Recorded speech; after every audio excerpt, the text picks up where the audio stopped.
Déborah, mamni les cas ou non, pardon, et ça on mamni les cas. Parce que normalement la fly botine d'ama comme on comprendre même pas, j'ai même pas envie de comprendre. Qu'est-ce qui se passe?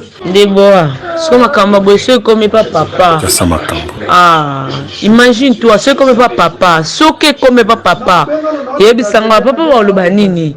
Tous en ont battu. Papa va le banini. Yuki nango kindo zondi mo no sata pardon. Ne grandi na poto mo bana yo moni yo ke ozon ta théâtre. Ah non mais franchement, mo bali yo moni yo ko zondi ta théâtre.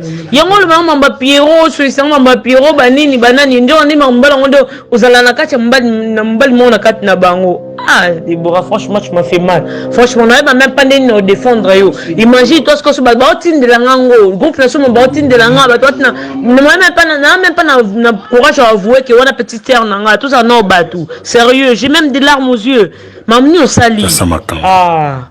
Donc, que la seule mamba, franchement. Et tout nga tout na mbani mani na kini ebisanga te ndoka mbana mani na kini za kiodo ah Déborah franchement comme si bata théâtre nande nini tout ça non bat nande nini ah ça samakambo.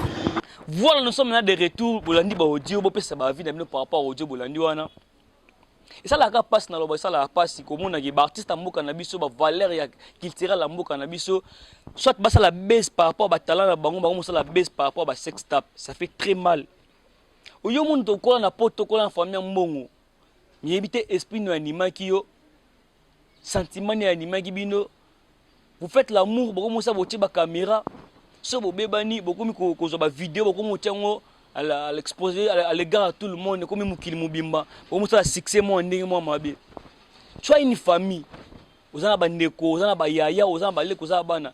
C'est vraiment quelque chose qui est nuisable dans la communauté congolaise de voir que les gens se font ça la volume en public.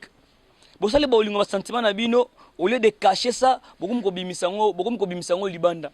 Ceux qui ont montré ça là juste pour nuire l'image des artistes. Tu vas gagner quoi? Bon gagner ni basa poto parce que si c'était na comme mingi basa poto beaucoup ko matérialiser beaucoup ko utiliser ba artiste comme Meden Abisso. Tout le monde qui prend il y a pas longtemps tout le monde peut Herman Kasson c'était pareil.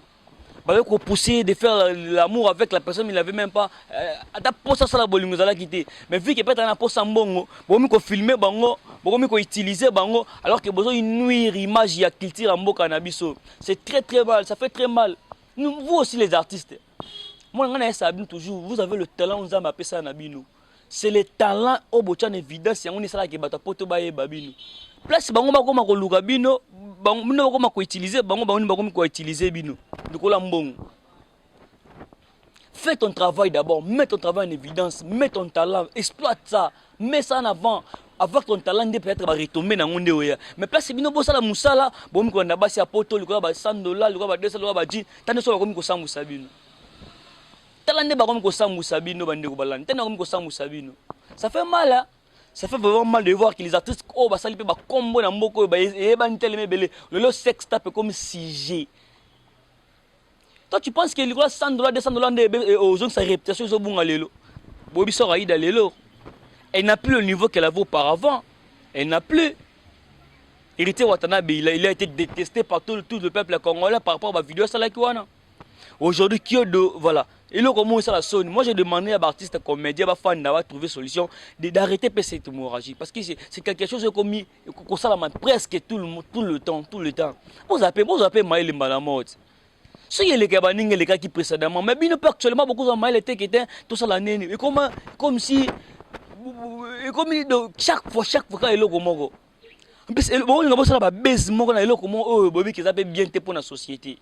Alors que bana miki bazawana bozana bana vous êtes des parents parce que l'éducation ne vous pèse la bande mais vous êtes artiste comédien tout vous êtes acteur à film pornographique faut préciser parce que vous avez baby sa image en mboka na biso nous sommes les Africains nous sommes les Bantous un Bantou si veut que anga sala bolingo na mwasi na il se cache basala ngwa kuku mais bino ba mo sala sentiment na bino ba ko misango ti libanda c'est vraiment quelque chose qui oh peuple congolais ba ko autoriser ngote. Le internet est comme à la portée de tout le monde, même pas dans le micro, comme moi, qui a fandi boy, dans le téléphone, n'a pas tenu le vidéo. Besoin de maudire la jeunesse congolaise.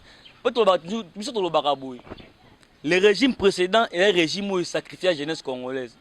mais bien sûr artiste comédien sur beaucoup musclé un système à sextap pour na maudit sur souvent no bozobota. Alors que vous êtes là d'ajouter quand même quelque chose de bon, d'ajouter le sel, vous êtes le sel dans ce pays. Vous pouvez ça saveur, vous pouvez ça lengna biloko.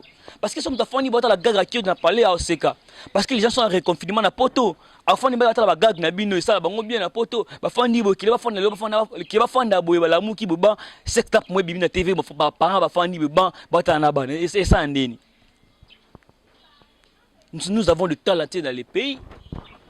Ça va bien, ça bon, beaucoup d'argent va bouger, va boiter. Cherchez de l'argent d'une manière noble. Cherchez de l'argent en mettant le travail d'abord en avant, parce que écoutez moi si moi apporte promettre peut être à l'autre bon après ça va $1000 après ça banini allez il te dit de faire ça mais ma carrière na yo nani ngo linga so na nzonzing na yetu na groupe na benga lelo kio dana ngo linga benga kio do basala nesu nani ngo linga.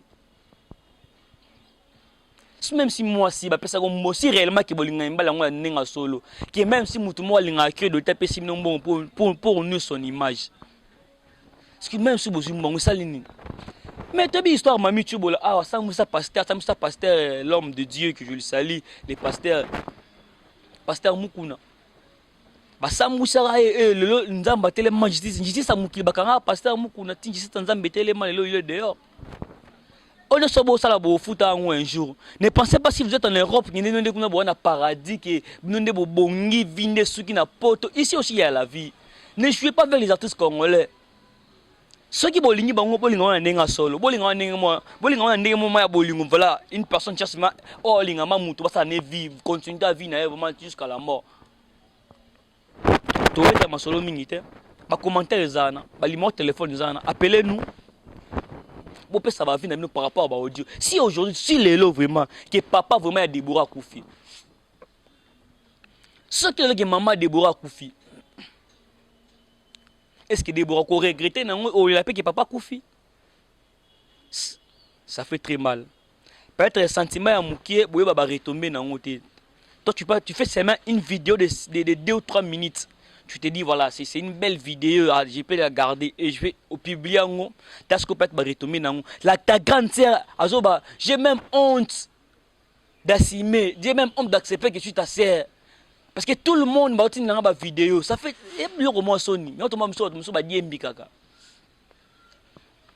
voilà les numéros sont là écrivez-nous sur plus 243 81 35 8003 à la fin c'était Ezarka et Mr. Cop. Tout ça qu'on analyse parce que c'est ici que vous aurez des informations. Oh audio moi batama sama yebima oh image quelconque yebima vous ça la confiance. Nous sommes là pour vous. Vous serez informés. C'est toujours en temps réel. Beaucoup me l'habitude na plus de 143 81 35 8003 à la fin net obeta masona bino peut-être c'est pile na biso on a lobby en peut-être on peut développer dans WhatsApp. Voilà, mon numéro toujours sur WhatsApp aujourd'hui à tout moment. Merci Nagui Londombo, l'honorable, le boss des boss, pour nous soutenir. Au soutenir Ezarka, au soutenir le peuple congolais. Hier, la jeunesse congolaise était abandonnée. Aujourd'hui, tu te lèves avec tes moyens, avec tes efforts. Au Thierry Widel Fondation, à la portée de la jeunesse congolaise. Il y a un bazuba misala, tout le monde coupe couture, l'électricité, informatique, pour que la jeunesse congolaise retrouve leur place dans le régime président Fatih. Merci na you. Merci na 3 fois boss Moïse Mayanga. Sans toi au gouvernement na Kinshasa na kufa. Merci à mon oncle préféré, merci à mon oncle ba coaching na yo na ba soutien na yo de bon fil Fafou. Sans you mawampang. Merci à Adomoucha Xbox, vous êtes tellement nombreux à nous soutenir. Merci à Joe Subs, 2 subs, un homme pacifique, un homme loyal, l'homme au grand cœur, tonton Swag. Merci à Davido Astana Maboko Bank, monsieur Appel. Merci à Yemoko Jamal, tonton Jamal. On se retrouve au prochain numéro, toujours c'est même plaisir et même ambiance. Bye bye.